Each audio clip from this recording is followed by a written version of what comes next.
À la demande de M. Luc, Jean-Pierre Sec nous rappelle maintenant le nom des directeurs et présidents de cette association centrale des laiteries, à commencer par Pierre Dornic. Et il fut un animateur, un guide de l'association centrale pendant 36 ans, de 1897 à 1933.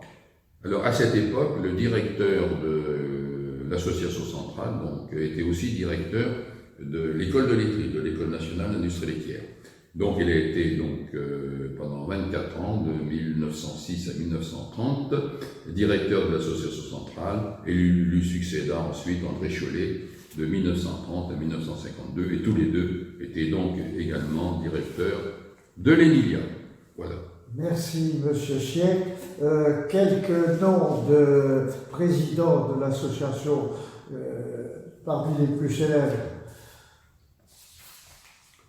Alors évidemment, il y a le créateur de l'association, lorsque l'association s'est créée, donc c'est le docteur Martineau, le Vendéen, qui était le premier président de l'association centrale, qui a été président de l'association centrale pendant 6 ans. Ensuite, il y a eu Paul Rouvier de 1899 à 1914, donc pendant 15 ans. Et alors à cette époque, c'est très important de poser la question, M. Luc, parce que les statuts de l'association centrale permettaient non seulement à des agriculteurs, des éleveurs ou des présidents de coopératives de devenir président de l'association centrale, mais les statuts étaient suffisamment ouverts pour que des personnalités importantes du monde politique, de l'administration centrale, puissent devenir président de l'association centrale. C'est ainsi que pendant 15 ans a succédé au docteur Martineau Paul Rouvier, qui était sénateur de la Charente-Maritime.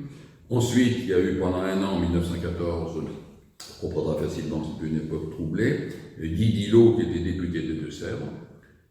De 1914 à 1918, Théodore Girard, qui a été sénateur des Deux-Sèvres et ancien garde des Sceaux. De 18 à 37, Paul Mercier, qui était député des Deux-Sèvres, et qui était également avocat au conseil de l'association de Pésacration. Maurice Palmade aussi, de 1937 à 1955, pendant 18 ans. Il était ancien ministre, professeur à la faculté de droit de Bordeaux. Alors, moi, me permettrait j'ai mieux connu à ce moment-là, quand je suis arrivé à l'association en 1966, André Dulin qui était quand même un personnage très très important d'Écrefeuille,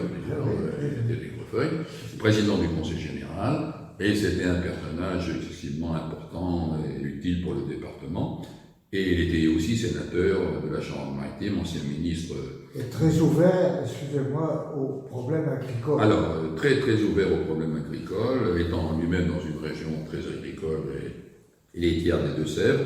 Et c'est lui qui, pendant 18 ans, de 1955 à 1973, a été président de l'association centrale et a donné des orientations importantes. En particulier, grâce à lui, on s'est orienté vers l'appellation d'origine contrôlée des beurres, l'AOC, qui est devenue par le suite l'AOP, l'appellation d'origine protégée, en 1996, et qui a permis d'améliorer encore la qualité du beurre et d'avoir une renommée importante, mais surtout d'éviter les fraudes sur le beurre, parce qu'on a énormément utilisé le nom de Charente-Poitou pour des beurres d'origine différente. Donc il fallait, par l'Institut national de la propriété industrielle, normaliser cette situation, ce qui a permis de se faire avec la création de l'AOC en 1979, puis ensuite l'AOP, qui permet l'extension communautaire. Alors ensuite a succédé André Dulin, Jean Raffarin, de 1973 à 1995, mais aussi ancien ministre de l'Agriculture, président d'honneur de la Confédération française de la coopération agricole et de la Fédération nationale des coopératives laitières. Il y a eu un intérim d'une année de Gérard Priuzot, qui était président du BLAC, et qui est vice-président du Conseil général de Vendée.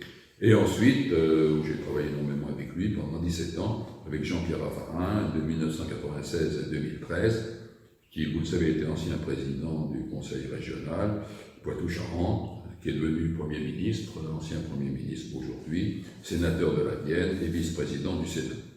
Donc, avec lui, effectivement, c'était une collaboration extrêmement importante pendant 17 ans. Alors, comme vous le voyez, comme je vous le disais, il y a eu énormément de présidents d'origine, donc plus ou moins agricole, mais surtout avec des mandats politiques importants.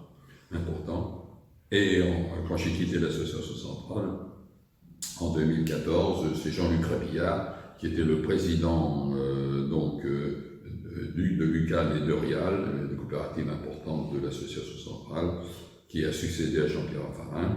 Et c'est là, donc, j'ai fait que 2 ans avec lui, que Joseph Giraud m'a succédé donc, à la direction de l'association centrale. Merci, M. Siècle.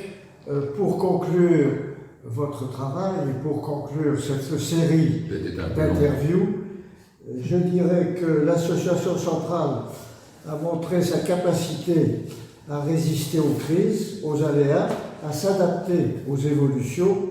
Pourquoi? Grâce à la mutualité et à la coopération, grâce à des structures modernes de fusion, grâce à des hommes et à des femmes issus de la terre paysanne, les pieds dans la glaise, et nourris aux racines picto-charentaises, connaissant l'univers laitier dans toutes ses composantes, et en particulier, actuellement, nos campagnes, depuis Surgères, Échiré, La Sève, Pamply, sont connues par l'intermédiaire de nos produits laitiers, de véritables ambassadeurs du Poitou-Charentes. C'est pourquoi cette brochure également rend honneur aux 10 000 emplois générés par le lait et le beurre AOP.